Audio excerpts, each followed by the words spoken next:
Juin 1940. L'Allemagne a déclaré la guerre à la Belgique, la France et l'Angleterre. Les chars et les blindés d'Hitler ont franchi la frontière belge, et leur progression semble impossible à freiner. L'invasion ennemie couvre déjà la moitié du royaume, et de grandes villes et autres points historiques sont tombés aux mains de l'armée allemande. Schoppen fut la première à tomber, puis Malmedy et Rochefort suivirent.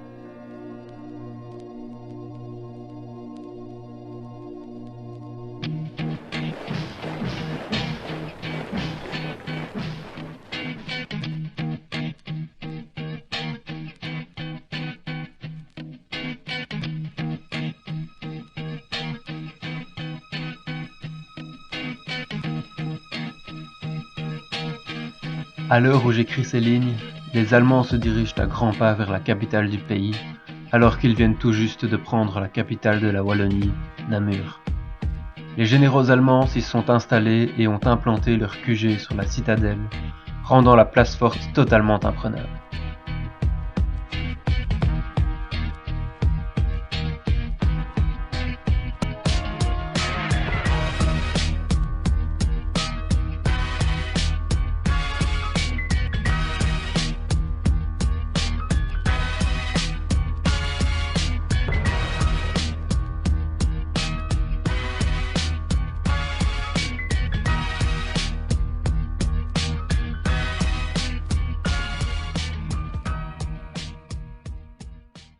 Les puissances alliées s'affaiblissent rapidement, ce qui pousse leurs chefs d'État à se réunir à Bruxelles pour convenir d'une riposte efficace. Mais leurs forces armées s'amenuisent et Roosevelt, Churchill et Staline aboutissent à une seule conclusion. Seule une équipe de choc, constituée de professionnels dans leur domaine, pourrait porter l'espoir de mettre un terme à l'occupation allemande. Pour cela, les Alliés chargent le meilleur élément de l'armée belge, Akela, le plus connu sous le nom de général MacDac, de rassembler ce commando d'élite.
À peine sorti du ministère de la guerre, le général MacDac se rendit directement sur le front. Il avait besoin du meilleur médecin militaire qu'on trouve en Europe. Et Messua, alias Doc Noll, est précisément une habituée des blessures de guerre et surtout des bunkers.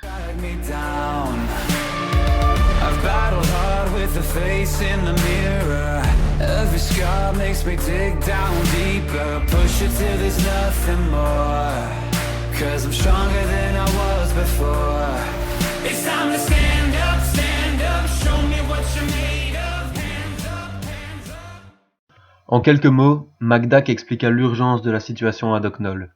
Comprenant qu'il aurait besoin de ses compétences médicales en cas de revers, elle confia ses blessés à un autre médecin, boucla rapidement une trousse de premiers soins et accompagna le général pour aller recruter les autres experts militaires.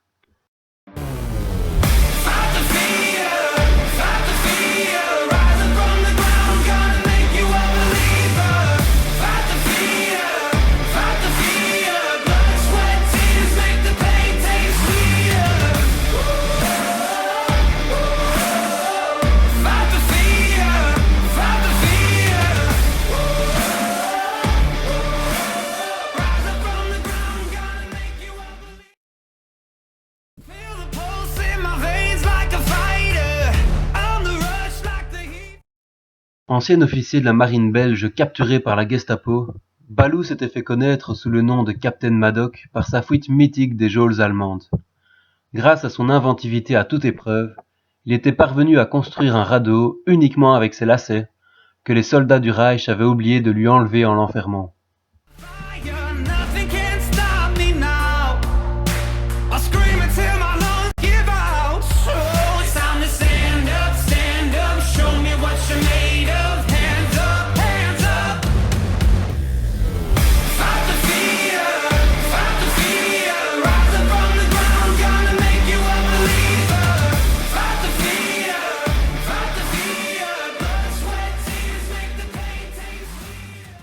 Le général McDack, qui avait eu vent de ses exploits, parvint sans difficulté à localiser Captain Maddock.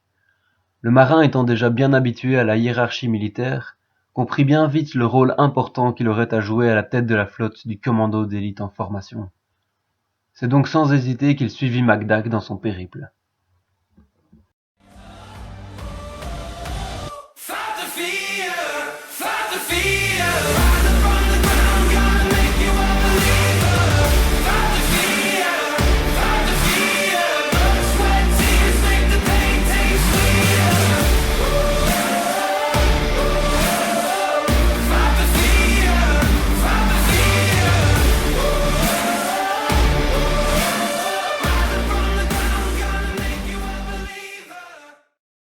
L'expert suivant était un mécanicien spécialisé en véhicules de type lourd, qui travaillait auparavant pour l'armée allemande, mais que les services secrets belges étaient parvenus à retourner contre son camp.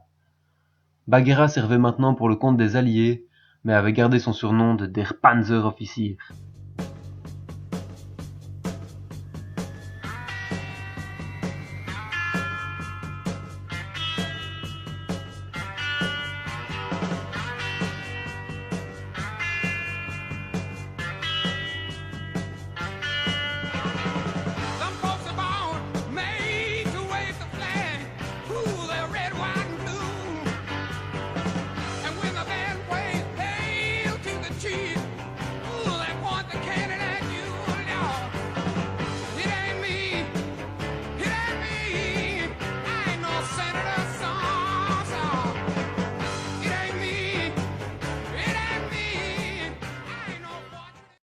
Comme aux 3 autres avant lui, le général fit au Panzermeister un bref topo de la situation.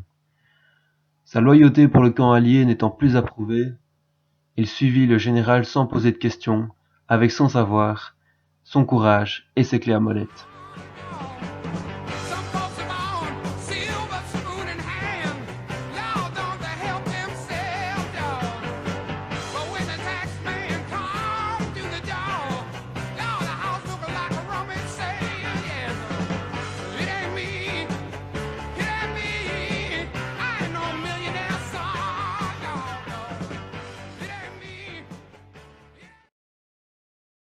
Mais à quelques kilomètres de là, une terrible bataille se préparait, non pas sur terre, mais dans les airs, car en effet, 2 avions allemands avaient été repérés au large des côtes belges.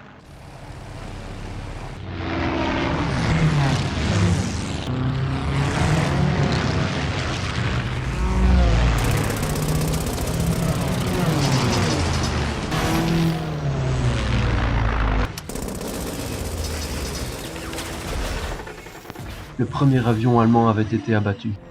Aux commandes, Raksha, première femme à s'être fait un nom dans ce monde exclusivement masculin de l'aviation, et qui avait été rebaptisé Air Striker après son 100e avion abattu. Mais même les meilleurs ne sont pas parfaits. Elle aussi touchée en plein vol, Air Striker eut tout juste le temps de diriger son avion vers la campagne et de s'éjecter en plein vol avec son parachute.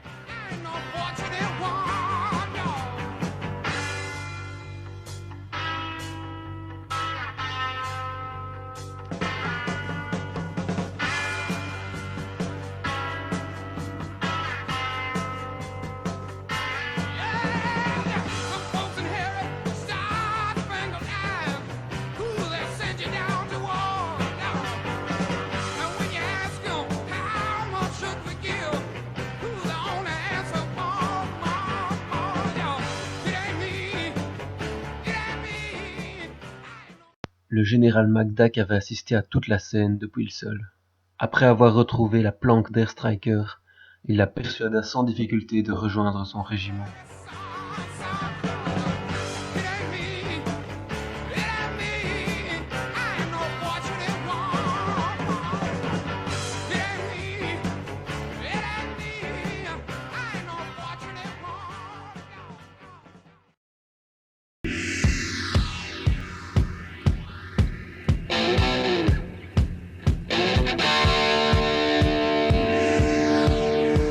L'homme que nous allons maintenant rencontrer est une véritable légende vivante.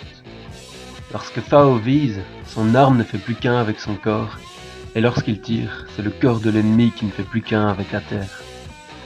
C'est cette précision innée qui lui avait valu son surnom de la douille.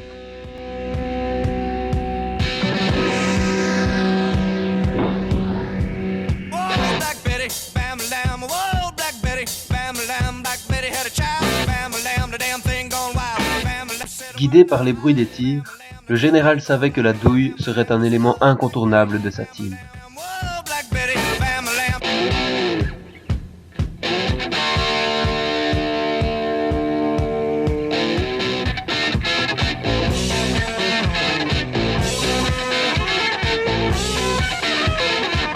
Arrivé en haut du clocher qu'il avait choisi comme poste de tir, MacDac convaincut sans peine la douille et promit de lui envoyer très bientôt une lettre par un moyen ultra secret avec la date et le lieu du rendez-vous.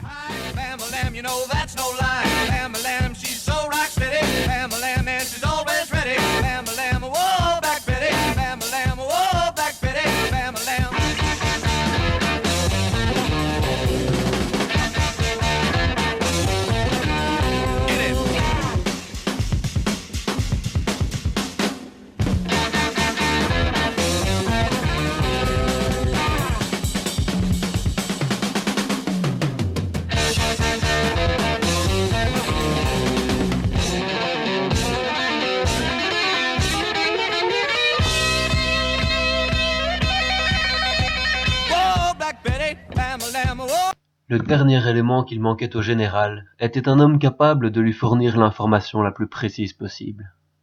Formé d'abord à la CIA et ensuite au MI6, j'étais revenu en Belgique pour servir ma patrie natale. Professionnel en radiotransmission et en code secret, je ne vous donnerai pas mon nom afin de ne pas griller mes multiples couvertures, mais mon nom de code à l'agence est Agent 077.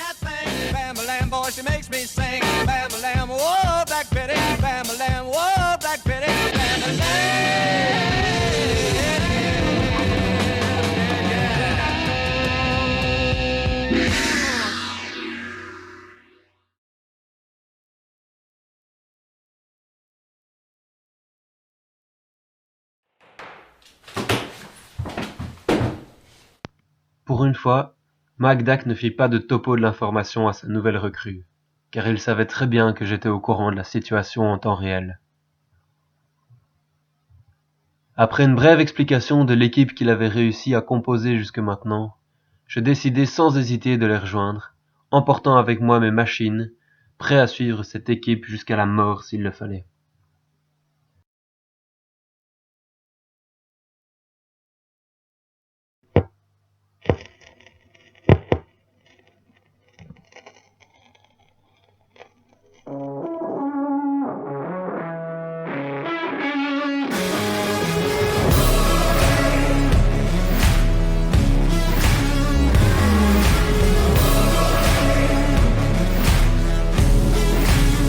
This is not another story. This is not another drill. I refuse to be another number now. Never staying down. This is something real. I'm a name that you'll remember. I am more than just a thrill. I am gonna be the greatest ever now. Watch out, I'm a force that you will feel. And it goes something like, ooh, I'm victorious. It's my time. Stopping this, 'cause I was born for this. I do it for the glory. I do it for the glory. I'll be more than just a fable. I'll be written in the stars. I will never be too afraid to bleed, giving all of me even when it's hard. Oh, I started as an ember who was made for kerosene. And now I'm raging like a fire, burning up through everything I see. And it goes something like, ooh, I'm victorious. It's my time.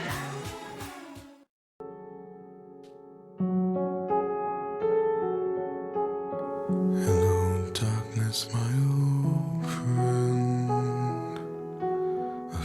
Il arrive quelquefois une accalmie où les hommes peuvent souffler, nettoyer leurs armes ou écrire à leurs proches. As a vision softly creeping left its scenes while I was sleeping,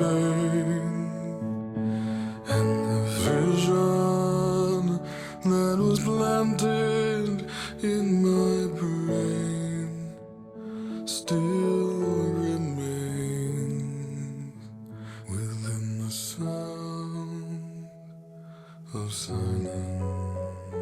Mais des périodes de calme comme celle-ci sont très rares, et les hommes doivent toujours faire le guet. Narrow streets of cobblestone, neath the halo of a street lamp, I turn my collar to the cold and damp.